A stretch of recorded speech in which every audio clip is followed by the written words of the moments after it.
untuk lebih detailnya, kalau kita mempelajari tentang sistem gerak, maka kita harus mempelajari tentang tulang, rangka, sendi atau artikulasi, dan terakhir adalah otot ya. Nah, nanti saya bagi tiga video ya, dengan materi yang sudah saya sebutkan ya. Di sini ada 4 materi: tulang, rangka, sendi, dan otot. Nah, pada tulang itu yang menyusun rangka, jadi harus kita pelajari ya. Kemudian rangka disebut juga alat gerak pasif.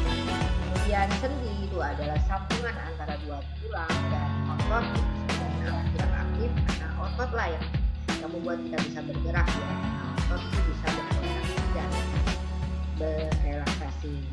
Nah, mengenai tulang kita akan belajar dari A sampai F ya.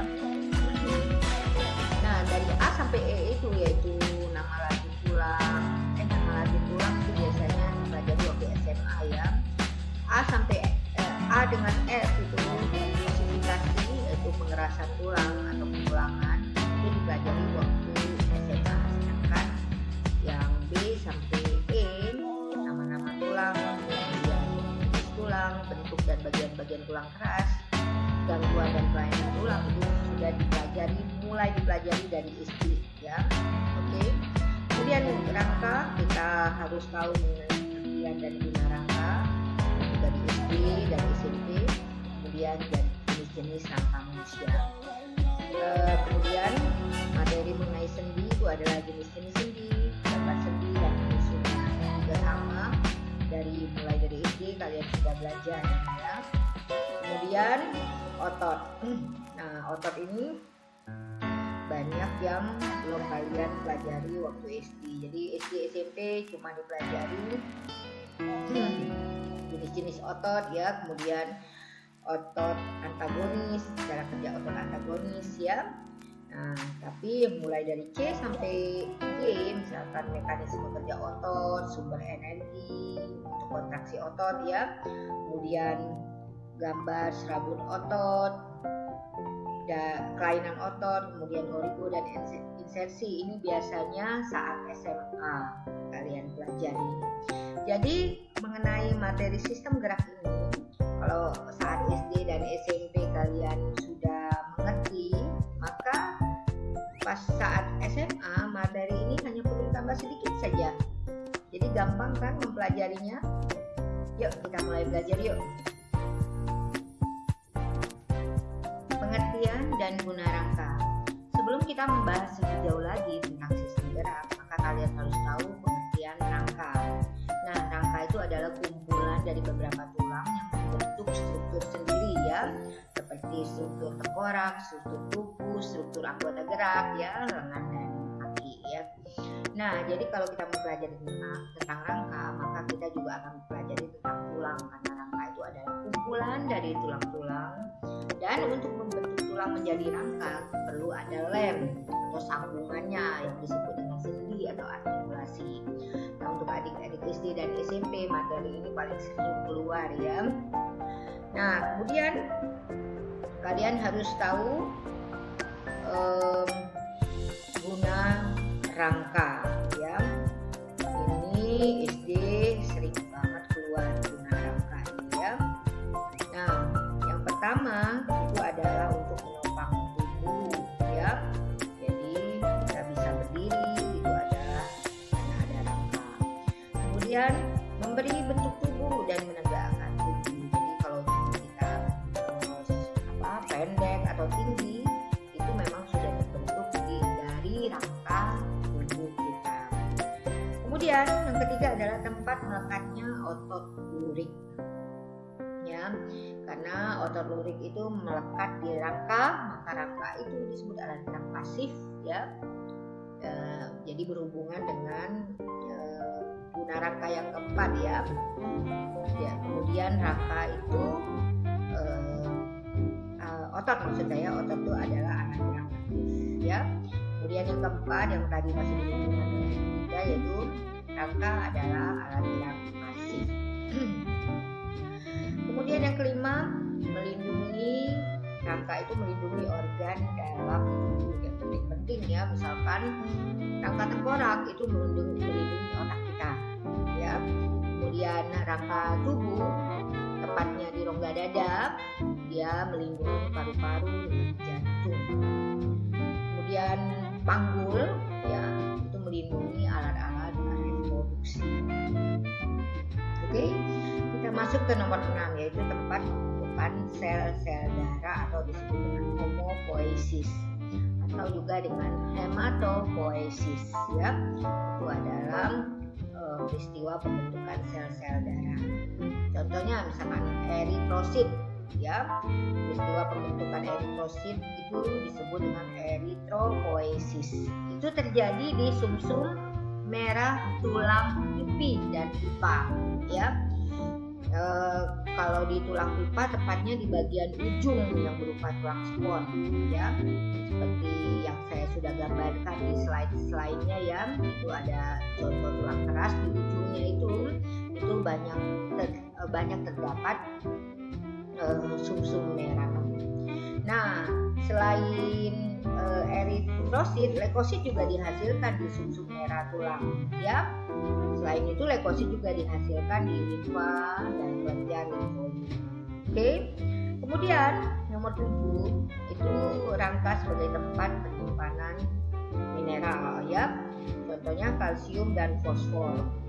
Nah, kalsium ini sangat berguna untuk kontraksi otot, nanti kita pelajari di slide berikutnya, dan pembekuan darah. Kemudian fosfor juga membentuk ATP ya, adenosin trifosfat. 99% kalsium itu terdapat di rangka ya. Kemudian nomor 8 tempat pembentukan sumsum. Nah, sumsum kuning ini adalah tempat penyimpan lemak. Sumsum kuning ini terdapat di bagian tengah tulang pipa ya. Jadi kalau kalian lihat di slide mengenai tulang keras ya, itu terdapat sumsum kuning di bagian tengahnya di sekitar diapfisis. Oke. Jenis-jenis rangka manusia. Di sini saya bagi menjadi dua, yaitu rangka aksial dan rangka apendikuler ya. Nah, ini untuk adik-adik SMA. Kalau untuk adik SD dan SMP maksud saya, maka jenis-jenis rangka ini ada 3, yaitu rangka tengkorak, rangka tubuh, dan rangka anggota gerak ya, baik anggota gerak bawah maupun anggota gerak atas. Itu untuk adik SD dan SMP. Nah, untuk adik SMA ya, rangka aksial ini terdiri dari rangka tengkorak dan rangka tubuh. Jadi sebenarnya sama saja ya. Tapi kalian harus tahu apa itu rangka aksial. Rangka aksial itu adalah rangka yang membentuk sumbu manusia. Jadi kita tetap hidup karena adanya rangka aksial. Nah, rangka aksial ini terdiri dari rangka tengkorak kita ya, dan rangka tubuh kita. Ini saya lihat di gambarnya, ini ada rangka tengkorak, kemudian ada rangka tubuh ya. Kemudian yang kedua itu rangka apendikuler. Rangka apendikuler ini adalah rangka tambahan ya, rangka tambahan terhadap rangka aksial. Nah, ini terdiri dari rangka anggota gerak atas maupun gerak bawah. Anggota gerak atas itu kan tangan ya, ya.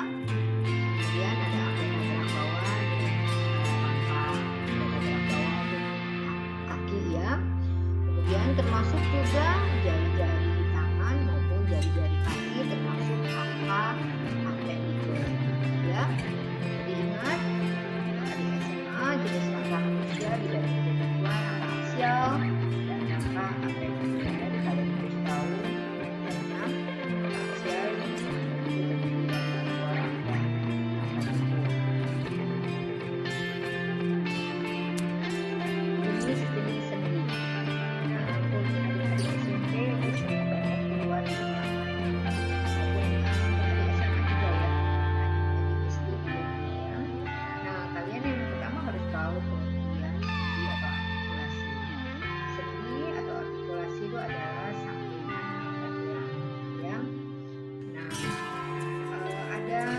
jenis sendi, tapi di buku lain juga ada tertulis 3 jenis, tapi tidak jadi masalah karena sebenarnya sama saja ya.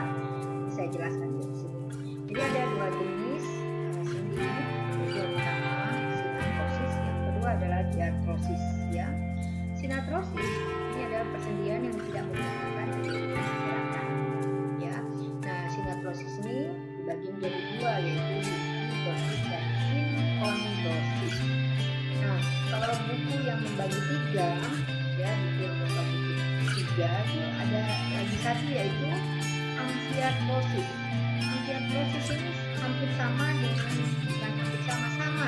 sinatrosis, sinkondrosis. Jadi sama aja ya. Ada buku yang membagi 2 jenis sendi, yang membagi 3 ya.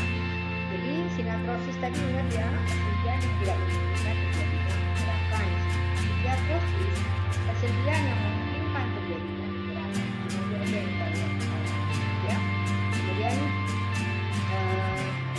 sinatrosis bagi 2, sinkondrosis ya, dan sinkondrosis.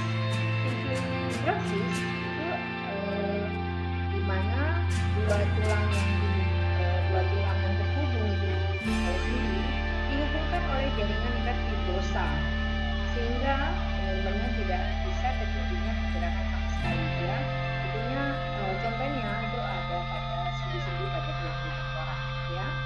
Kemudian kalau yang sinkondrosis itu 2 tulang yang dihubungkan oleh tulang rawan ya. Jadi masih ada pergerakan. Contohnya hubungan antara segmen-segmen tulang belakang, walaupun pergerakannya cuma sedikit ya, tapi ada pergerakannya. Oke. Nah, sinkondrosis tadi saya sudah katakan bahwa sama seperti diartrosis. Diartrosis itu adalah sendi yang melakukan gerakan yang sangat sedikit ya. Kemudian ini yang sering banget yaitu diartrosis, itu kesedihan yang memungkinkan. Nah, kalian harus tahu ada 6 sendi yang masuk dalam diartrosis ya. Itu adalah tubuh, cepat, seperti semua ya, kecuali yang di bawah ya, itu ada sel dan di bawah sekarang. Nah, itu juga berdiri ya, dia memungkinkan pergerakan ke segala arah. Contoh di gambarnya itu, contohnya lihat kalian ya, di peluru di mana tulang yang satu itu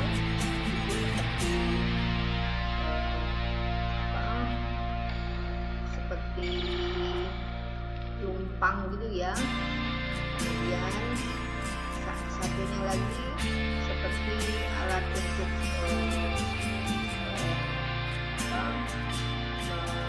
terus cabai gitu ya. Itu sendi peluru, jadi dia memungkinkan pergerakan segala arah ya. Jadi contohnya pastinya ya antara atas dengan tulang bengkak ya. Kemudian ada pelana. Ini memungkinkan pergerakan berputar tapi tidak ke segala arah. Contohnya hubungan tulang telapak tangan dengan jari tangan. Ya, ini lihat di gambarnya seperti pelana ya, seperti pelana kuda nih gambarnya. Oke. Kemudian sendi B lagi yaitu putar. Ini sendi yang memungkinkan gerakan berputar ya. Jadi tulang yang satu memutari tulang yang lain ya. Ini contohnya adalah gerakan tulang atlas dengan tulang tengkorak ya. Ini lihat gambarnya sendi putar ya, seperti ada satu tulang memutari tulang yang lain ya. Tulang tengahnya seperti tulang atlas, sedangkan yang adalah tulang tengkorak. Nah, kemudian ada sendi luncur.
pastinya ya, pastinya di ujung tulang ini, di ujung tulang satu ini di ujungnya ya, dengan tulang yang di bawahnya ini terdapat yang namanya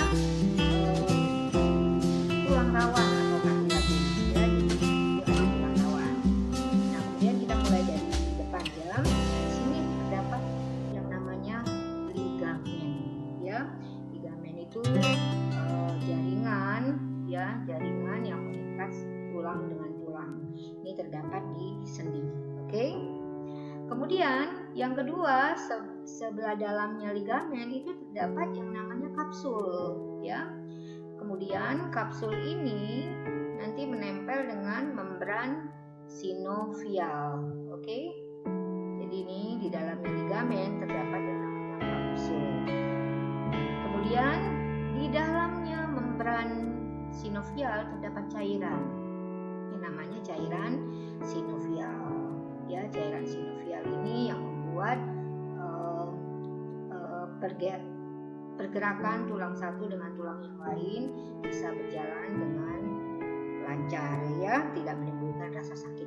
Itu cairan sinovial ya. Jadi di sendi terdapat 4 itu. Jadi bagian paling depan ini adalah ligamen, kemudian ada yang namanya kapsul. Kapsul itu berdempetan dengan membran sinovial, bagian dalamnya adalah cairan sinovial. Kemudian setiap di ujung tulang terdapat yang namanya kartilago atau tulang rawan. Ya, jadi kalau kalian disuruh menggambarkan sendi seperti ini ya.